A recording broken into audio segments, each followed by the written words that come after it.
తెలుగుదేశం అధినేత Chandrababu parliamentary party అధ్యక్ష ప్రధాన కార్యదర్శులను ఖరారు చేశారు. వారి జాబితాను పార్టీ నాయకత్వం నిన్న విడుదల చేసింది. ఇందులో విధేయతకు, సీనియారిటీకి ప్రాధాన్యమిచ్చారు. సామాజిక సమీకరణాలతో పదవుల కూర్పు జరిగింది. మొత్తం 25 పార్లమెంటు స్థానాలకు గాను 14 స్థానాల్లో బీసీ, ఎస్సీ, ఎస్టీ, మైనార్టీలను అధ్యక్షులుగా నియమించారు. మిగిలిన 11 స్థానాలను ఓసీలకు కేటాయించారు. పార్టీ నేతలు, కార్యకర్తల అభిప్రాయాలకు అనుగుణంగా సుదీర్ఘ కసరత్తు తర్వాత అధ్యక్ష, ప్రధాన కార్యదర్శులను చంద్రబాబు నియమించారు. అధ్యక్షులుగా నియమితులైన వారిలో 5 మహిళలు ఉన్నారు. పార్టీకి అంకిత భావంతో పనిచేసే వారికి, సీనియర్లకు ఈసారి పదవుల్లో పెద్దపీట వేశారు.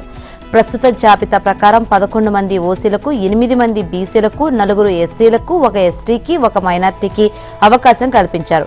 ఓసీలో కాపులు, రెడ్లు, కమ్మవర్గానికి 3 చొప్పున, క్షత్రియులు, బలిజులకు చెరొకటి దక్కింది. కొద్ది రోజుల క్రితం ఖరారైన వారిలో కొందరిపై పార్టీ శ్రేణులు అసంతృప్తి వ్యక్తం చేయడం, మరికొందరు అధ్యక్ష బాధ్యతలను తీసుకునేందుకు సుముఖత చూపకపోవడం సామాజిక సమీకరణాలు కారణాలుగా 5 మార్చి తుది జాబితాను ఖరారు చేశారు. పార్లమెంటరీ పార్టీ అధ్యక్ష పదవుల్లో సీనియర్లతో పాటు పదవులతో సంబంధం లేకుండా తొలి నుంచి పార్టీని నమ్ముకొని పనిచేస్తున్న వారికి అవకాశం ఇచ్చారు. వారి ప్రతిపక్షంలో ఉన్న సమయంలో గట్టిగా పోరాడిన వారికి ప్రాధాన్యమిచ్చారు. కీలక పార్లమెంటు నియోజకవర్గాల బాధ్యతలను సీనియర్లకు అప్పగించారు. గోదావరి జిల్లాలో సామాజిక సమీకరణాల ఆధారంగా పదవులు కేటాయించారు. పార్లమెంటరీ పార్టీ అధ్యక్ష బాధ్యతలు చేపట్టనున్న వారిలో 4 ఎమ్మెల్యేలు, 1 ఎమ్మెల్సీ, 6 నామినేటెడ్ చైర్మన్లు ఉన్నారు. ఇక అనకాపల్లికి తొలి జాబితాలో పరిశీలనలో ఉన్న బాలాజీపై స్థానికంగా పెద్ద సానుకూలత రాకపోవడంతో ఆయన స్థానంలో ప్రస్తుత అనకాపల్లి పార్లమెంటు అధ్యక్షుడిగా ఉన్న బత్తుల తాతయ్య బాబునే కొనసాగించాలని నిర్ణయించారు. కర్నూలుకు పరిశీలనలో ఉన్న వహీద్ హుస్సేన్ విషయంలోనూ అదే పరిస్థితి రావడంతో ఆయన స్థానంలో గుడిసె కృష్ణమ్మకు అవకాశం కల్పించారు. కర్నూలులో వాహిద్ను మార్చడంతో నరసరావుపేటలో కొమ్మాలపాటి శ్రీధర్ స్థానంలో షేక్ జానీ సైదాకు అవకాశం ఇచ్చారు. అనంతపురంలో కాల్వ శ్రీనివాసులు విముఖత చూపడంతో పూల నాగరాజును నియమించారు. నంద్యాలలో ధర్మవరం సుబ్బారెడ్డి విషయంలో స్థానిక ఎమ్మెల్యేలు, నాయకుల నుంచి సానుకూలత లేకపోవడంతో గౌరు చరితారెడ్డిని నియమించారు. కూటమి ప్రభుత్వంలో జనసేన పక్షాన నామినేటెడ్ పదవులు పొందిన వారితో పదవీ బాధ్యత కార్యక్రమంలో భాగంగా పార్టీ అధ్యక్షుడు, ఉప ముఖ్యమంత్రి పవన్ కళ్యాణ్ నేడు భేటీ కానున్నారు. మంగళగిరిలో నిర్వహించనున్న ఈ కార్యక్రమం గురించి మంత్రి మనోహర్ నిన్న టెలికాన్ఫరెన్స్ లో పార్టీ ఎంపీలు, ఎమ్మెల్యేలు, ఎమ్మెల్సీలు, కార్పొరేషన్ చైర్మన్లు, డైరెక్టర్లకు వివరించారు. దాదాపు 3,000 మందితో నిర్వహించనున్న ఈ కార్యక్రమంలో నామినేటెడ్ పదవులు పొందిన వారందరికీ పవన్ దిశానిర్దేశం చేయనున్నట్లు తెలిపారు. ప్రస్తుతం ఉన్న సర్పంచుల పదవీ కాలం మరో 3 నెలల్లో ముగియనుంది. మార్చిలో అందరూ మాజీలు కాబోతున్నారు. సర్పంచులలో అత్యధిక శాతం వైసీపీకి చెందిన వారే. కూటమి బలంగా ఉన్న ప్రస్తుత పరిస్థితిలో మళ్లీ గెలవలేమన్న విషయం వారికి తెలుసు. దీంతో పదవిలో ఉండగానే అందిన కాడికి దోచేద్దాం అన్నట్లుగా చెలరేగిపోతున్నారు. ఈ విషయం కూటమి ప్రభుత్వం దృష్టికి రావడంతో అప్రమత్తమైంది.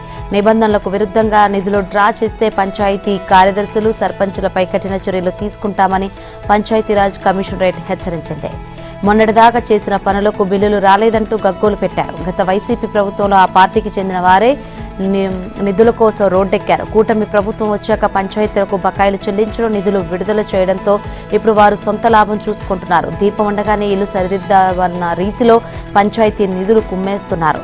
గత వైసీపీ ఏలుబడిలో గెలిచిన సర్పంచుల వరుస ఇది. రాష్ట్ర వ్యాప్తంగా చాలా పంచాయతీలో ఇదే పరిస్థితి. గత వైసీపీ హైమంతా కేంద్రం ఇచ్చిన ఆర్థిక సంఘం నిధులను ప్రభుత్వమే దారి మళ్లించింది. పంచాయతీలను నామమాత్రం చేసేసింది. గ్రామాల సర్పంచులు చిన్న పని చెయ్యాలన్నా నిధులు లేని స్థితి. కూటమి ప్రభుత్వం వచ్చాక గ్రామాలకు మళ్లీ మహర్దశ తీసుకొచ్చింది. ఇటీవల పంచాయతీరాజ్ శాఖలో భారీగా సంస్కరణలకు శ్రీకారం చుట్టింది. పంచాయతీ కార్యదర్శులకు పదోన్నతులు కల్పించారు. అభివృద్ధి పనులు చేపడుతున్నారు. కేంద్ర ప్రభుత్వం నుంచి రావాల్సిన ఆర్థిక సంఘ నిధులను రాష్ట్ర ప్రభుత్వం చొరవ చూపించి తీసుకొచ్చింది. పంచాయతీలకు బకాయిలన్నీ చెల్లించేసింది. తాజాగా మరో 1000 కోట్ల దాకా పంచాయతీలకు నిధులు విడుదలయ్యాయి. ఉపాధ్యాయ అర్హత పరీక్ష టెట్ అందరికీ తప్పనిసరి చేస్తూ సుప్రీంకోర్టు వెలువరించిన తీర్పు రాష్ట్రంలో 1,00,000 మందికి పైగా టీచర్లపై ప్రభావం చూపుతుంది. వీరిలో దాదాపు 31,000 మంది ప్రస్తుతం టెట్ రాశారు. 5 ఏళ్లలోపు సర్వీసు ఉన్నవారిని మినహాయిస్తే మరో 74,000 మంది పరిస్థితి ఏంటి? కేంద్ర రాష్ట్ర ప్రభుత్వాల చొరవతో ఇన్ సర్వీస్ టీచర్లకు మినహాయింపు లభిస్తుందా? ఒకవేళ మినహాయింపు లభించకపోతే వారి పరిస్థితి ఏంటి అనేది ప్రశ్నార్థకంగా మారింది. ఇన్ సర్వీస్ టీచర్ల టెట్ వివరాలను పంపాలని ఇటీవల కేంద్ర ప్రభుత్వం రాష్ట్రాలను కోరింది. ఈ మేరకు రాష్ట్ర ప్రభుత్వం సమగ్ర వివరాలను కేంద్రానికి పంపింది. రాష్ట్రంలో 1.51 లక్షల మంది టీచర్లు ఉన్నారు. వారిలో 1,27,802 మంది 2012కు ముందు డిఎస్సి ద్వారా ఉద్యోగాలు పొందారు. 2011లో దేశవ్యాప్తంగా టెట్ అమల్లోకి వచ్చింది. ఏపీలో మాత్రం 2012లో మొదటిసారి టెట్ నిర్వహించారు. అంటే 1.27 లక్షల మంది టీచర్లు ఇప్పుడు టెట్ అర్హత సాధించాల్సిన అవసరం ఏర్పడింది. వారిలో 23,207 మందికి సర్వీసు 5 ఏళ్లలోపు ఉంది. వారికి టెట్ నుంచి సుప్రీంకోర్టు మినహాయింపునిచ్చింది. అయితే వారు పదోన్నతి పొందాలంటే మాత్రం టెట్ ఉండాల్సిందేనని స్పష్టం చేసింది. దీంతో వారిలోనూ పదోన్నతికి సమీపంలో ఉన్న వారికి టెట్ అవసరం వచ్చింది. ఇక 1,04,595 మంది తప్పనిసరిగా టెట్ అర్హత సాధించాల్సి ఉంది. వారిలో 30,938 మంది మినహాయింపు లభించకపోయినా ఇబ్బంది రాకూడదనే ఉద్దేశంతో ప్రస్తుతం టెట్ రాశారు. మరో 74,000 మంది మినహాయింపుపై ఆశతో టెట్ జోలికి వెళ్లలేదు. టీచర్లందరికీ టెట్ తప్పనిసరి అని ఈ ఏడాది సెప్టెంబర్ 1న సుప్రీంకోర్టు తీర్పిచ్చింది. అప్పటి నుంచి 2 ఏళ్లలోపు టెట్ లేని టీచర్లంతా అర్హత సాధించాలని స్పష్టం చేసింది.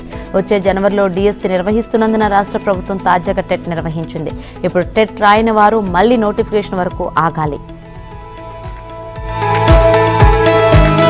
ఆరోగ్యాంధ్రప్రదేశ్ కూటమి ప్రభుత్వ లక్ష్యమని ఆరోగ్య వ్యవస్థను మెరుగుపరిచేందుకు ముఖ్యమంత్రి చంద్రబాబు, డిప్యూటీ సీఎం పవన్ కళ్యాణ్ ప్రత్యేకంగా కృషి చేస్తున్నారని ఆరోగ్య శాఖ మంత్రి సత్యకుమార్ యాదవ్ అన్నారు.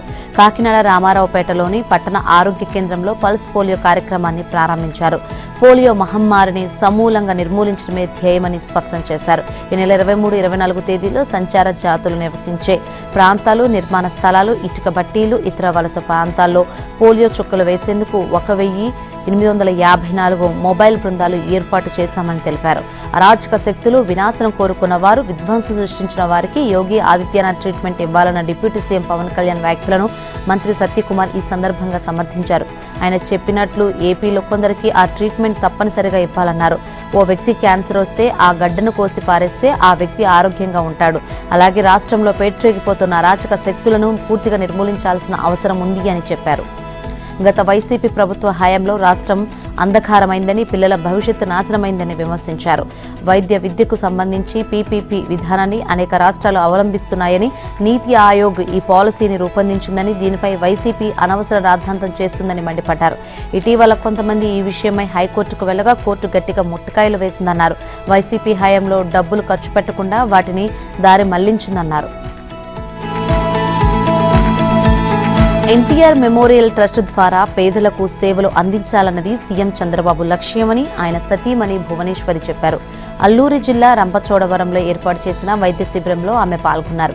ఈ మెడికల్ క్యాంపులో వైద్య పరీక్షలు నిర్వహించే స్కానింగ్ ను ప్రారంభించారు.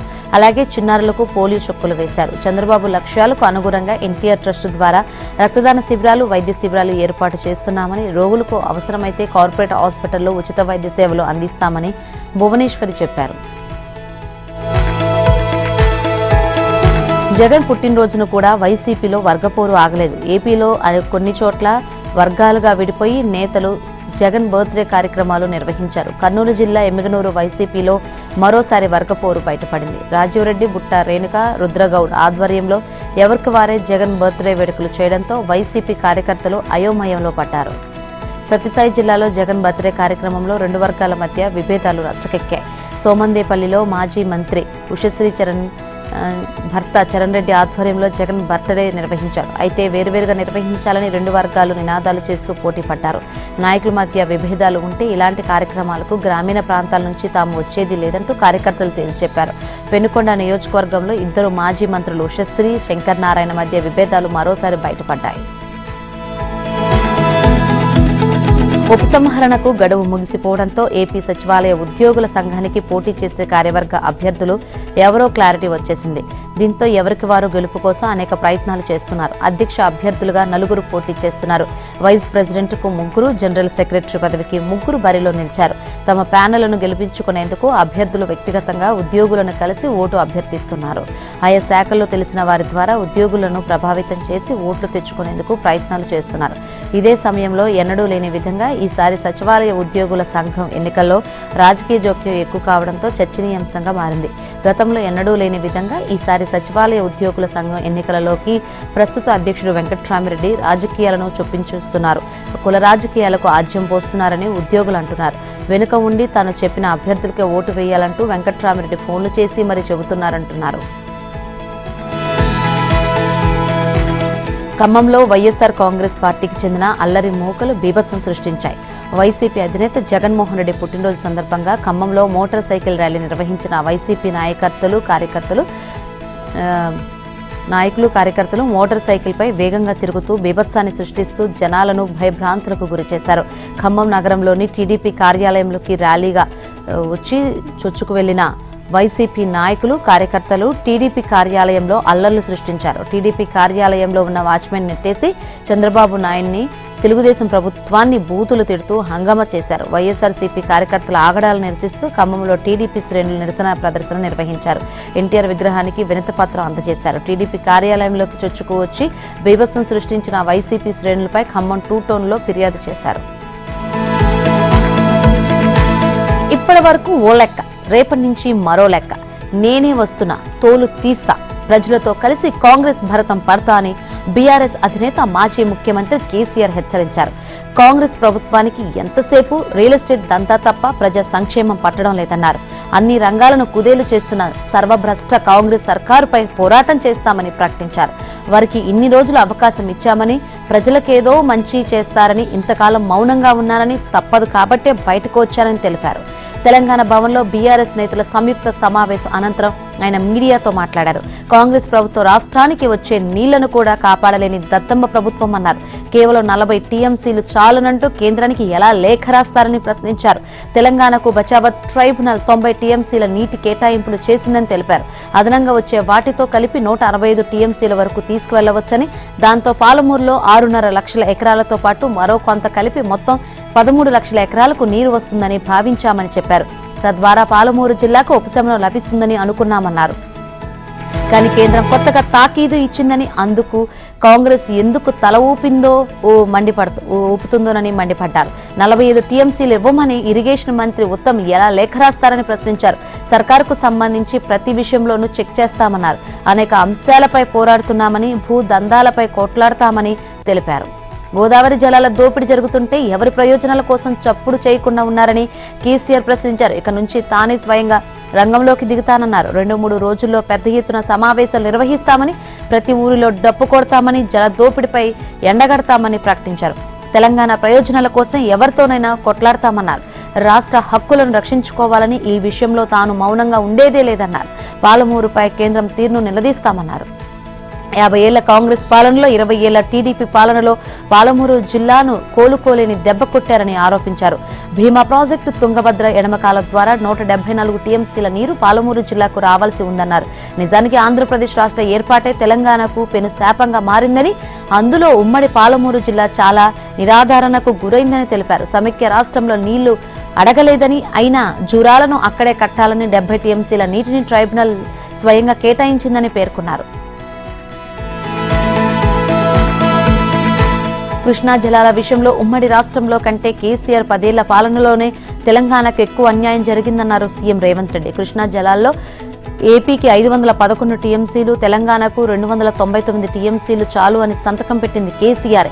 ఆ సంతకంతో మహబూబ్ నగర్, రంగారెడ్డి, ఖమ్మం జిల్లాలకు మరణ శాసనం రాసింది ఆయనే.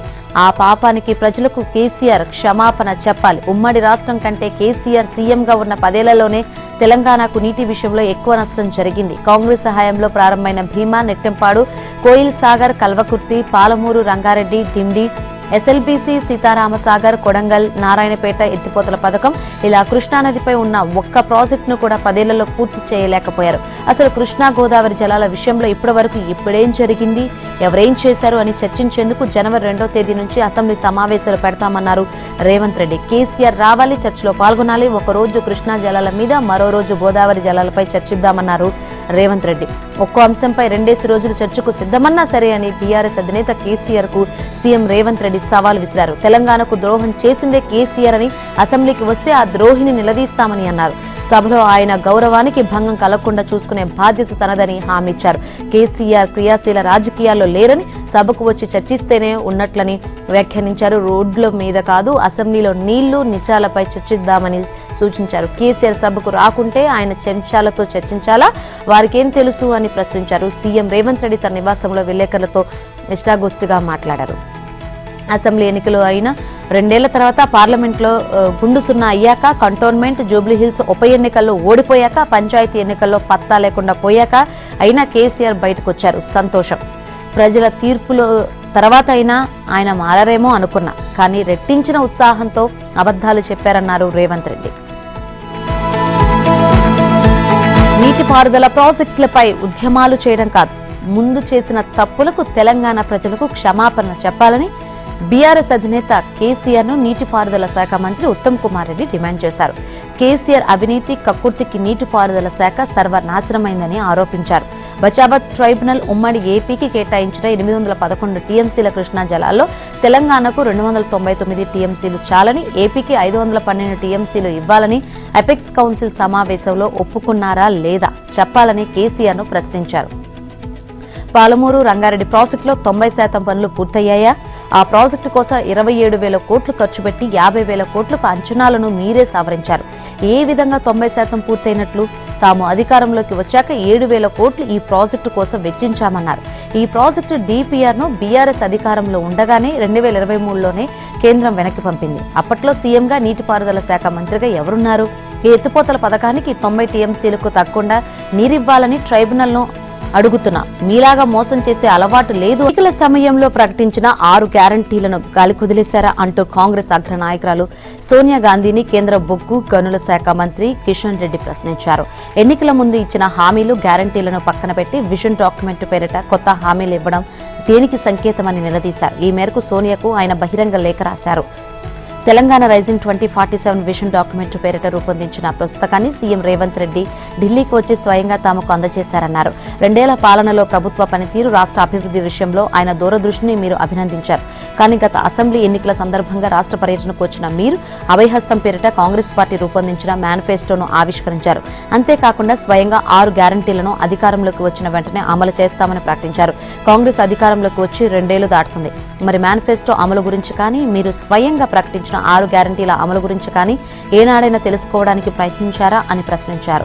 కనీసం సీఎం రేవంత్ రెడ్డి మిమ్మల్ని కలిసినప్పుడైనా వాటి గురించి అడిగారా? 2 ఏళ్ల పాలన పట్ల సీఎం రేవంత్ ను మీరు అభినందించారు అంటే తెలంగాణ ప్రజలకు ఇచ్చిన 6 గ్యారంటీలు అమలు చేశారా లేదా అనేది మీకు తెలిసినట్లు లేదన్నారు. కనీసం తెలుసుకోవడానికి కూడా మీరు ప్రయత్నించినట్లు లేదన్నారు. హామీలను గాలి కొదిలేసి తెలంగాణ ప్రజలను వంచిస్తూ కొత్త హామీలు ఇస్తూ మీకు మీరే ఒకరినొకరు అభినందనలు తెలుపుకుంటున్నారు అని కిషన్ రెడ్డి లేఖలో పేర్కొన్నారు.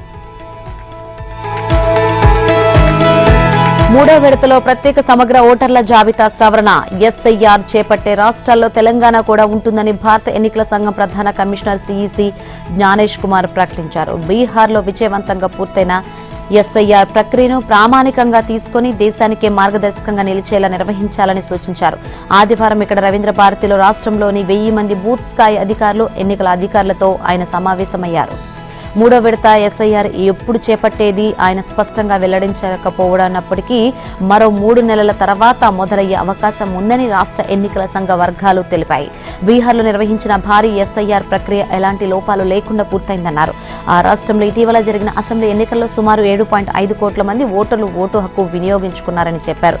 ఈ మొత్తం ప్రక్రియలో ఒక్క ఫిర్యాదు కూడా రాలేదని, రీపోలింగ్, రీకౌంటింగ్ అవసరం లేకపోవడం విశేషమన్నారు. తెలంగాణలో ఒక BLO పరిధిలో 930 మంది ఓటర్లు ఉన్నారని చెప్పారు. వెన్నుముక అని వారి నిబద్ధత, కృషిపైనే ఓటర్ల జాబితా ప్రక్షాళనలో విజయం ఆధారపడి ఉంటుందన్నారు. కెనడా దేశం కంటే రాష్ట్రంలోనే ఎక్కువ మంది ఓటర్లు ఉంటున్నారని, SIR ప్రక్రియను సమర్థవంతంగా నిర్వహించాల్సిన బాధ్యత BLOలపైనే ఉందని తెలిపారు. సికింద్రాబాద్ బొల్లారంలోని రాష్ట్రపతి నిలయంలో ద్రౌపది ముర్ము ఏర్పాటు చేసిన ఎట్ హోమ్ ఆతిథ్య విందు ఘనంగా జరిగింది. కార్యక్రమంలో గవర్నర్ జిష్ణుదేవ్ వర్మ, స్పీకర్ గడ్డం ప్రసాద్, సీఎం రేవంత్ రెడ్డి పాల్గొన్నారు. వారితో పాటు డిప్యూటీ సీఎం భట్టి విక్రమార్క, మంత్రులు కోమటిరెడ్డి వెంకటరెడ్డి, సీతక్క, పొంగులేటి శ్రీనివాసరెడ్డి, పొన్నం ప్రభాకర్, మండలి చైర్మన్ గుత్తా సుఖేందర్ రెడ్డి, మాజీ governor Bandaru Dattatreya, high court chief justice Aparesh Kumar Singh, BJP ఎమ్మెల్యేలు హాజరయ్యారు. రాష్ట్ర అభివృద్ధి, ప్రజా సంక్షేమ అంశాలపై సీఎంతో రాష్ట్రపతి చర్చించినట్లు సమాచారం. రాష్ట్రంలో బీఆర్ఎస్ కు భవిష్యత్తు లేదని, ఆ పార్టీని రాష్ట్ర ప్రజలు మర్చిపోయారని బీజేపీ రాష్ట్ర అధ్యక్షుడు ఎన్ రామచంద్రరావు పేర్కొన్నారు. రాష్ట్రంలో కాంగ్రెస్ కు ప్రత్యామ్నాయం బీజేపీ మాత్రమేనని స్పష్టం చేశారు. తెలంగాణలో వన్ టైం పాలిటిక్స్ ఓటీపీ చెల్లబోబోవని స్పష్టం చేశారు. బీఆర్ఎస్ అధినేత మాజీ సీఎం కేసీఆర్ ను ఉద్దేశించి విమర్శనాస్త్రాలు సంధించారు. నెలల తరబడి ఫామ్ హౌస్ లో ఉండిపోయిన కేసీఆర్ ఇప్పుడు బయటకు రావడం ఓటీపీ లాంటిదే. ఆయన మళ్లీ ఫామ్ హౌస్ కు వెళ్లిపోతారు, మళ్లీ వస్తారు, మళ్లీ ఫామ్ హౌస్ కు వెళ్తారు అని ఎద్దేవా చేశారు. బీఆర్ఎస్ ప్రభుత్వ పనితీరును, అవినీతిని, ఫ్యూడలిజాన్ని రాష్ట్ర ప్రజలు చూశారని రామచంద్రరావు పేర్కొన్నారు. హెయిట్ స్పీచ్ చట్టాన్ని తీవ్రంగా వ్యతిరేకిస్తున్నాం. ఇలాంటి చట్టాన్ని కర్ణాటకలోనూ కాంగ్రెస్ ప్రభుత్వం తీసుకువచ్చే ప్రయత్నం చేస్తోంది. బీజేపీ నాయకులను, కార్యకర్తలను వాదించడానికే హెయిట్ స్పీచ్ బిల్లు అని రామచంద్రరావు మండిపడ్డారు. సనాతన ధర్మాన్ని విమర్శించే వారికి కాపాడడానికి, హిందుత్వం గురించి మాట్లాడే వారిని వేధించడానికే ఈ బిల్లు అని ఆయన ఆరోపించారు. హిందూ దేవతల పట్ల హేళనగా మాట్లాడింది కాంగ్రెస్ కాదా? ముస్లింలే కాంగ్రెసే ముస్లింలు అని అన్నది మీరు కాదా అని కాంగ్రెస్ ను రామచంద్రరావు నిలదీశారు. సనాతన ధర్మంపై విద్వేషపూరిత వ్యాఖ్యలు చేసిందే కాంగ్రెస్ అని ఆయన ఆరోపించారు. రాష్ట్రంలోని ప్రభుత్వ ఆసుపత్రుల్లో పరిశుభ్రతను మెరుగుపరచడంతో పాటు ఎలుకలు, కీటకాల సమస్య నివారణకు వైద్య ఆరోగ్య శాఖ కీలక నిర్ణయం తీసుకుంది. రోగుల వెంట ఆసుపత్రిలో ఉండే సహాయకులు, అటెండర్లు రోగులకు చికిత్స అందించే వార్డులో ఆహారం తినడంపై పూర్తి నిషేధం విధించింది. నిర్దేశిత క్యాంటీన్లలో మాత్రమే అటెండర్లు భోజనాలు చేసేందుకు అనుమతిస్తామని తెలిపింది. రాష్ట్రంలోని అన్ని ప్రభుత్వ ఆసుపత్రులు ఈ విధానాన్ని అమలు చేస్తామని ప్రకటించింది. ఇటీవల ఓ ఆసుపత్రిలో ఎలుకల సమస్య తలెత్తడంపై వైద్య ఆరోగ్య శాఖ ఈ మేరకు స్పందించింది. ఆసుపత్రి సిబ్బంది ఎన్ని చర్యలు తీసుకుంటున్నప్పటికీ రోగుల సహాయకులు వార్డులో ఆహారం తినడం, మిగిలిన పదార్థాలను ఆవరణలో నిర్లక్ష్యంగా పారవేయడం వల్లే ఎలుకల బెడద పెరుగుతోందని సర్కారు భావిస్తుంది. అందుకే వార్డులో ఆహార వినియోగంపై పూర్తి నిషేధం విధించింది. రోగులకు పూర్తి సురక్షితమైన, ఆరోగ్యకరమైన హీలింగ్ జోన్లుగా ఆసుపత్రులను తీర్చిదిద్దాలని ప్రభుత్వం కృతనిశ్చయంతో ఉందంటూ తెలంగాణ వైద్య విద్యా సంచాలకులు డాక్టర్ నరేంద్ర కుమార్ ఈ సందర్భంగా ప్రకటించారు. ఆసుపత్రుల్లో చెదల నియంత్రణ కోసం integrated hospital facility management system విధానాన్ని ఇప్పటికే అమలు చేస్తున్నామని తెలిపారు. ఆసుపత్రులను మరింత పరిశుభ్రంగా ఉంచేందుకు పలు మార్పులు చేస్తున్నామని వెల్లడించారు. ఎలుకలు చొరబడకుండా ఉండేందుకు ఆసుపత్రి భవనాల్లోని పగుళ్లు, రంధ్రాలను సిమెంట్, ఇతర దృఢమైన పదార్థాలతో శాశ్వతంగా మూసివేస్తున్నామని చెప్పారు. ఆపరేషన్ థియేటర్లు, ఐసీయూలు, లేబర్ రూమ్లో జీరో గ్యాప్ సీలింగ్ విధానాన్ని పాటిస్తూ పూర్తి స్టెరిలైజేషన్ నిర్వహిస్తున్నామన్నారు. కిటికీలు, వెంటిలేటర్లు, డ్రైనేజ్ పైపులు, డక్టర్లకు బలమైన వైర్ మెష్లు ఏర్పాటు చేస్తున్నామని వెల్లడించారు. వార్డుల్లో రోగుల సహాయకులు భోజనం చేయడంపై కఠిన నిషేధం విధిస్తున్నామని, ఇందుకు ప్రజలు సహకరించాలని కోరారు. ఆసుపత్రుల చెత్త తరలింపు పనుల పర్యవేక్షణకు సూపర్వైజర్లను నియమిస్తున్నామని డీఎంఈ. ములుగు జిల్లా తాడ్వాయి మండలం మేడారంలో జరిగే వనదేవతల మహాజాతర పోస్టర్ను ముఖ్యమంత్రి రేవంత్ రెడ్డి ఆవిష్కరించారు. హైదరాబాద్ జూబ్లీహిల్స్ లోని ఆయన నివాసంలో ఈ ఆవిష్కరణ కార్యక్రమం జరిగింది. మంత్రులు పొంగులేటి శ్రీనివాసరెడ్డి, దనసరి సీతక్క, కొండ సురేఖ, అడ్లూరి లక్ష్మణ్లతో కలిసి ఈ పోస్టర్ను సీఎం ఆవిష్కరించారు. జనవరి 28, 31 వరకు మేడారంలో సమ్మక్క సారాలమ్మ మహాజాతర జరగనుందన్నారు. జనవరి 28 సాయంత్రం 6 గంటలకు సారాలమ్మ కన్నేపల్లి నుంచి మేడారం గద్దెకు చేరుకుంటుంది. సారాలమ్మ పాటుతో పాటు గోవిందరాజు, పగిడిద్దరాజు వస్తారు. 29న సాయంత్రం 5 గంటలకు సమ్మక్క చిలకల గుట్ట నుంచి గద్దెలకు బయలుదేరుతుంది. 30న భక్తులకు వనదేవతలు గద్దెలపై కొలువై సంపూర్ణ దర్శనమిస్తారు. 31న సాయంత్రం వనదేవతలు వనప్రవేశం చేస్తారు. దీంతో మహాజాతర ముగుస్తోందని వివరించారు. మహాజాతరకు వచ్చే భక్తులకు ఎటువంటి ఇబ్బందులు కలగకుండా చూడాలని కోరారు. ఈ కార్యక్రమంలో ములుగు కలెక్టర్ దివాకర్ పాల్గొన్నారు. జనగామ జిల్లా జఫర్గఢ్ మండలం రేగడి తండా పరిధిలోని మా ఇల్లు ప్రజాదరణ ఆశ్రమ నిర్వాహకుడు, మాజీ మావోయిస్టు నాయకుడు గాదే ఇన్నయ్యను జాతీయ దర్యాప్తు సంస్థ పోలీసులు అరెస్ట్ చేశారు. సెప్టెంబర్లో ఛత్తీస్గఢ్ ఎన్కౌంటర్లో మృతి చెందిన భూపాలపల్లి జిల్లాకు చెందిన మావోయిస్టు కేంద్ర కమిటీ సభ్యుడు కట్టా రామచంద్రారెడ్డి అంత్యక్రియలో ఇన్నారెడ్డి పాల్గొన్నారు. అక్కడ ఓ ఛానల్తో మాట్లాడిన ఆయన మావోయిస్టులకు వారి ఉద్యమానికి అనుకూలంగా వ్యాఖ్యలు చేశారని, చట్ట వ్యతిరేక కార్యకలాపాలకు పాల్పడుతున్నారని పోలీసులు ఉపాధి చట్టం కింద కేసు నమోదు చేశారు. రైలు ప్రయాణికుల ఛార్జీలు పెంచుతూ భారతీయ రైల్వే కీలక నిర్ణయం తీసుకుంది. రైలు స్థాయిని బట్టి కిలోమీటర్కు 1 నుంచి 2 పైసలు చొప్పున పెంచుతున్నట్లు తెలిపింది. ఈ పెంపు ఈ నెల 26 నుంచి అమల్లోకి రానుంది. తద్వారా రైలుకు 600 కోట్ల మేరకు అదనపు ఆదాయం సమకూరే అవకాశం ఉందని వివరించింది. 215 కిలోమీటర్ల దూరాన్ని మించి ప్రయాణించే వారికి ఈ పెంపు వర్తిస్తుందని రైల్వే శాఖ తెలిపింది. ఆర్డినరీ రైళ్లలో 215 కిలోమీటర్లు దాటి ప్రయాణించే వారికి కిలోమీటర్కు 1 పైసా చొప్పున, మెయిల్ ఎక్స్ప్రెస్ రైళ్లలో నాన్ ఏసీ, ఏసీ తరగతిలో ప్రయాణించే వారికి కిలోమీటర్కు 2 పైసలు చొప్పున టికెట్ ధరలు పెరగనున్నాయి. నాన్ ఏసీ రైళ్లలో 500 కిలోమీటర్ల దూరం ప్రయాణించేవారు 10 అదనంగా చెల్లించాల్సి ఉంటుంది. ఇక సబర్బన్, నెలవారీ సీజన్ టికెట్లు తీసుకునే వారికి ఈ పెంపు వర్తించదు. కాగా ఈ ఏడాదిలో టికెట్ ధరలు పెంచడం ఇది రెండోసారి. ఈ ఏడాది జూలైలో పెంచిన టికెట్ ధరలతో శాఖకు 700 కోట్లకు పైగా అదనపు ఆదాయం చేకూరింది.